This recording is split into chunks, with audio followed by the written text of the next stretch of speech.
calling plays like he's drawn the plan. Kinetik bringing fire like he's leading the band. No matter the game, no matter the sport, we running this pod like it's fourth and short. Press start, lock in, it's game time again. You tune in live to the Sideline Show with Kinetik and Lichemax. Let's go, the Gamer Sideline starts now. What is up, everybody? Welcome back to the Gamer Sideline. I'm your host, Lichemax, and today we're going to be diving deep into a topic that's been brewing for a while, I think, in my opinion. It's the state of modern gaming, as the title kind of suggests.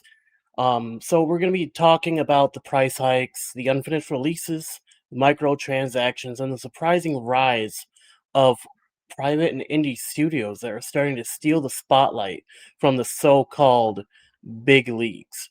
So grab your controller, your drink, whatever keeps you chill, because for the next 30 minutes, we're breaking down what's really going on behind the flashy trailers and collector's editions. So I guess first let's kick it off by talking about the price hikes and player fatigue. Realistically, games used to cost about $60.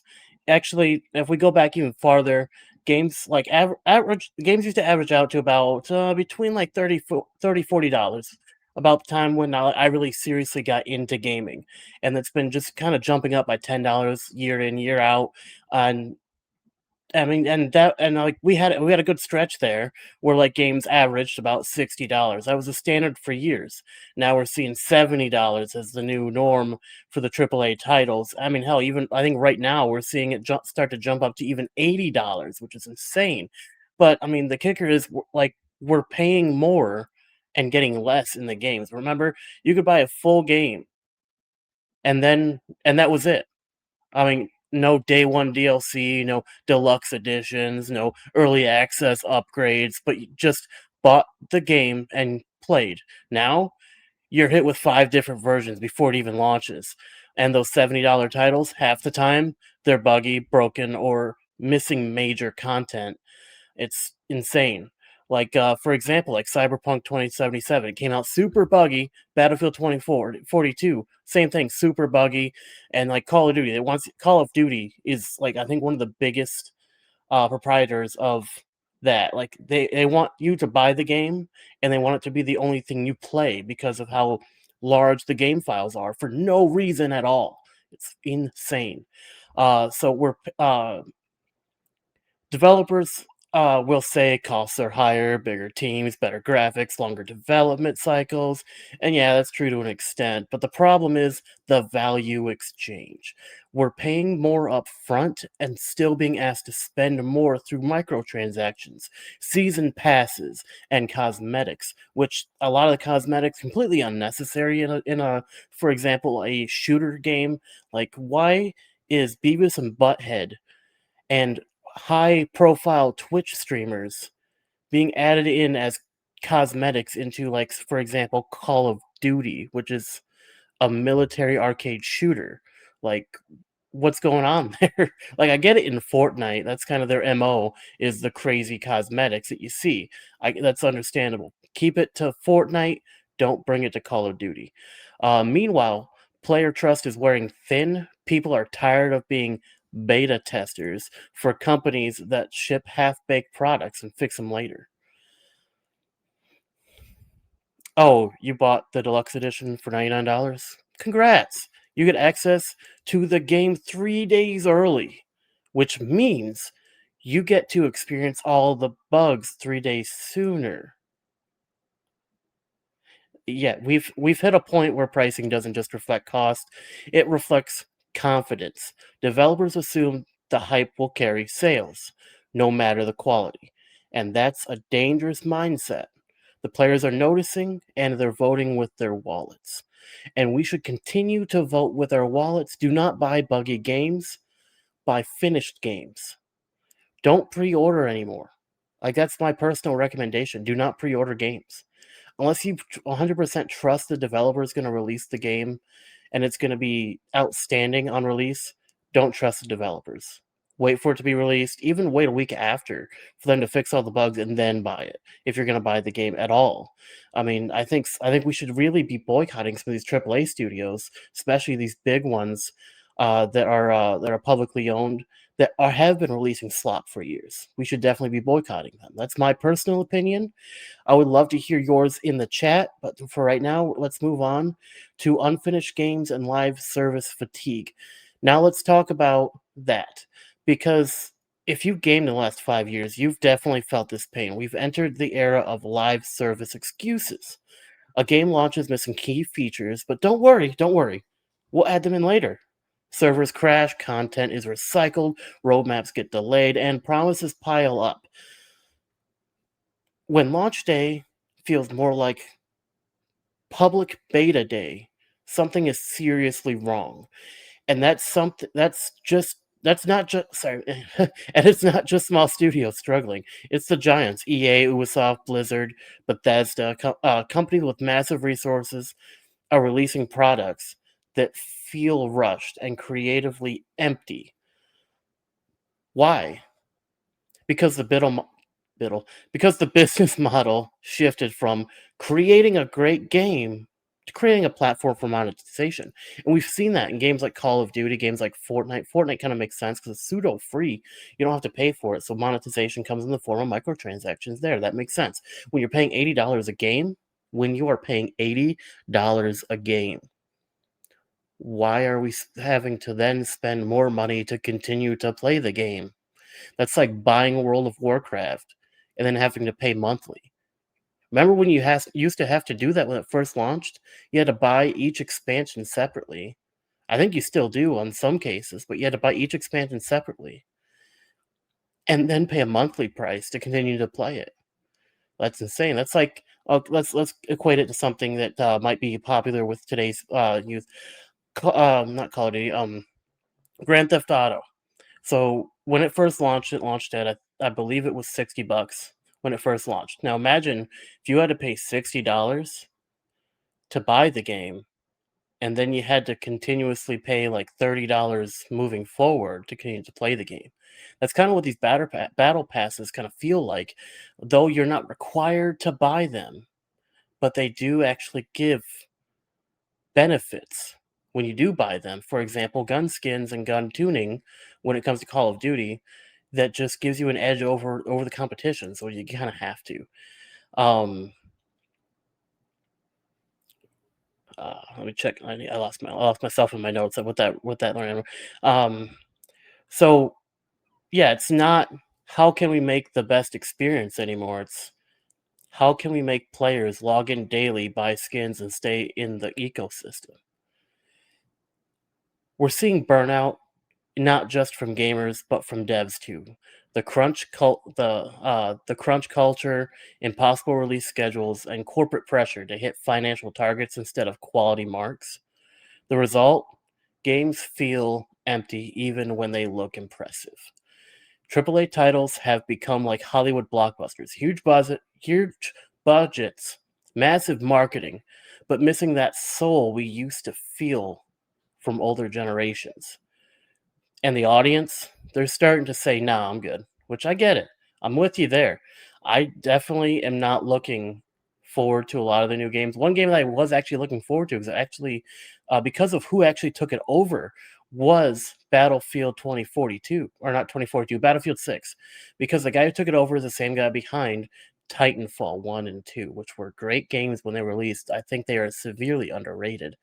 The guy behind Apex Legends, which was good upon release. I mean, it's fallen off now, but it was amazing when it was first released, and it was released free. I think it was free or like $20. It wasn't expensive. It wasn't bad.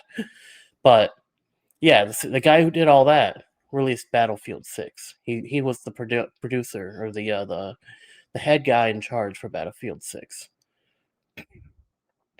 And we see it. He released the game, and this might surprise some of you. He released it completed. Minimal bugs, minimal game-breaking glitches, no microtransactions at all. It's a finished game. It's the first finished game at least first finished multiplayer game that we have gotten since Baldur's Gate 3 or Helldivers. That's insane. And I look forward to seeing what they do next. I want them to continue on this track, especially with them going private. And here's where things get interesting. While the big studios are bleeding trust, indie and private studios are stepping up. We're in a renaissance of creativity. Games like Hades, Hollow Knight, Lethal Company, Valheim, and Palworld are showing that you don't need a billion-dollar publisher to make something special. Another honorable mention is Silksong too. Silksong, for those of you who don't know, was made by the same developer as Hollow Knight, and upon release, it crashed every store it was released on. Just about every store it was released on. And it only cost I think $20. Just $20 for Silksong. If that doesn't tell you something about the industry, I don't know what does. That was an indie developer, not a big AAA studio, not one of these big corporations. It was an independent developer who created Hollow Knight and Silksong, both fantastic games. If you haven't played them, definitely check them out. They are not expensive, and they're definitely worth. They could probably get away with selling them for AAA prices, and people would pay that because they're such good games. Definitely go check them out. If they're on the Steam store. I think they're also on the Xbox store as well, but I could be wrong. They're also, I think they're on the console stores, which includes the Xbox store, but I left out PlayStation. But anyway, yeah, check them out if they're on your console. Definitely check them out. They're definitely worth the money, even worth more than the money that you're paying for them. Anyway, back to what I was saying. These developers focus on gameplay, story, and connection, not monetization models, because they want the games to sell themselves. That's something that they should be doing. Players will vote with their wallets whether a game is good or bad. Lately, we haven't really had that option because the big games that have been getting released, basically they've had decent stories, and then just a whole bunch of monetization models that make it easy. And the way they're set up, they're easy to stream, which is what a lot of people are trying to do. So that disproportionately affects the numbers on both sides. I mean, even more interesting, major devs are leaving corporate studios to go independent. We're seeing veteran designers form small teams and build passion projects. Why? Because they're tired of corporate red tape. They want to create without constant investor oversight. I get that. And players are rewarding the independence. Indie studios don't have to charge $70. They can launch at $20 to $40 and deliver complete experiences that feel genuine. Take Larian Studios, for example. They showed what happens when you trust the players. Take your time and launch a game when it's ready. No loot boxes, no early access paywalls, just quality and respect for the community. And what happened? They dominated the awards and sales charts. So while AAA gaming is struggling to justify its own weight, the indie and private sectors are thriving on passion and innovation. So where does that leave us? Modern gaming is at a crossroads. On one side we have bloated over monetization, underdeveloped or bloated under over monetized, underdeveloped AAA titles. On the other, we have small, hungry developers who just want to make great games. And players, we're not powerless. We decide which side thrives with our wallets, with our time, and with our voices online. If we keep supporting studios that value transparency and quality, the industry will follow. If we keep pre-ordering broken games and justify it with nostalgia or hype, the cycle continues. The best way to shape gaming's future is to support developers who earn it. I can think of a couple off the top of my head. Larian Studios, for one. If you haven't yet, definitely check out what they're making, what they've made, and support it the best you can. They definitely deserve it. Lariat, the creators of Baldur's Gate 3, They have other games they've made. They're not a AAA developer. They're a private studio. I think they're technically an independent studio, but they make amazing games. You should definitely check out the other stuff in their repertoire. EA recently just became is moving to becoming private over public, and that's something I think we're seeing a lot more in the industry. We're seeing these big companies start to consolidate down into from these public entities, publicly traded entities, to going back to what they were before they opened it up for outside investment. And I hope that the quality comes with it, because without quality, without that that drive for innovation, that drive for creativity, we're just going to keep getting copy and paste products over and over again. And that's something I don't think modern gaming can handle. We can't just keep moving forward with these copy and paste projects like Call of Duty every year. It's basically everyone has seen it, everyone realizes this. It's basically the same thing. It's just copy paste, copy paste, copy paste every year. It's nothing new. Maybe they might add some new guns, they might add some new skins. That's cool. But you're paying $70 to $80 now for a copy paste project essentially, and that's crazy. I mean, you see something similar with like I can't think off the top of my head, but like you see it all over the industry, just that they're just lazy game creation is what it looks like. They call it innovation, but it's just the same game. They just copy pasted it, moved it forward. Um, like like the football games. I mean, it's the same thing. Like Madden, FIFA, NBA 2K, CFB, which is relatively new to this, recently returned to the scene. So I mean, I kind of understand that to a certain point. Seeing a copy paste there, because it is basically, I mean, you do, but they are still innovating with it. They're still pushing out new mechanics into the game to try to make it more simulation, which I think is going to be good moving forward into the future, but only time will tell. I definitely think that EA going private is going to be great for the industry as a whole. I hope that this means that they're going to start releasing games when they're done instead of trying to rush them out for monetization. I mean, I think that's one of the biggest problems when it comes to the gaming space as a whole is monetization inside of the game. Steam's taken a stand against it. Steam has threatened to remove any game that puts ads in the game, which is good on Steam. I will say, I'll give Steam all props all day, every day.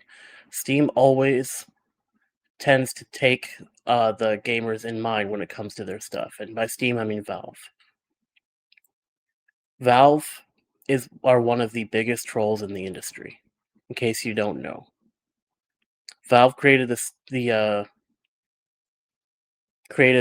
Valve Index to troll Meta's the Meta Oculus, because they didn't want Meta to hold all the cards in the standalone VR space.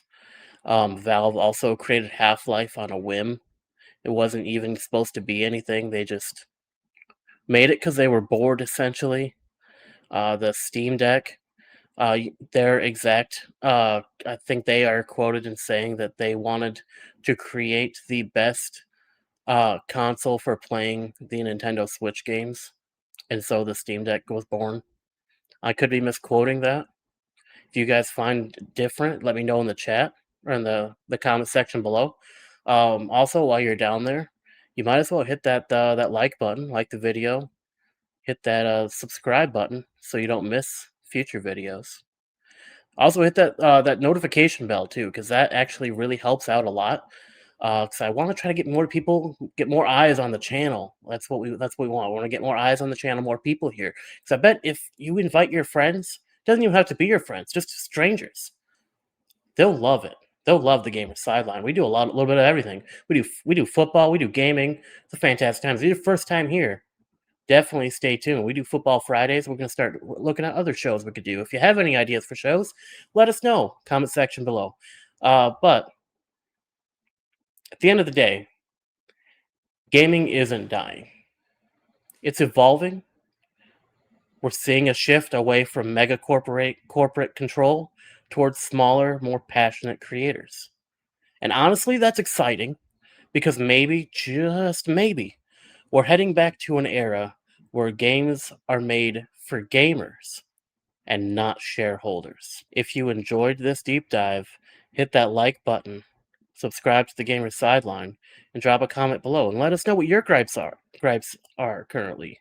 Let us know what your take on modern gaming is. Are you sticking with AAA titles? Or are you riding the indie wave? But nonetheless, this has been Lichemax. Thanks for watching, and I'll see you next time on the Gamer Sideline. When the headset's off and the lights go low, we'll be back next game, y'all already know. We out.